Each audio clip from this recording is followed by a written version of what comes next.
Magandang umaga mga igan, nasa kote ng NBI ang ilang nasa likod ng online sabong sa isang grade sa Tarlac.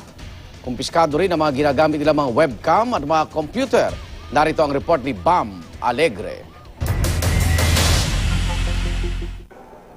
Sinuyod ng NBI-NCR ang New Tarlac Coliseum para hulihin ang mga nasa likod ng tinatawag na online sabong.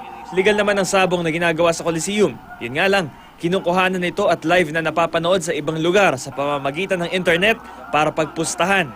Ang tayaan nagsisimula mula 200 piso hanggang libo-libong piso.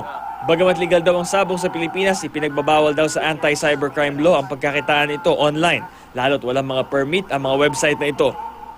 Ang madalas na modus ng ganito mga online sabong website ayon sa NBI, biglaan daw nagsasara ang mga website na ito kapag malalaking halaga na ang na-deposit ng mga nagsusugal rito. Magpapalit lang daw sila ng pangalan para magpatuloy sa panloloko.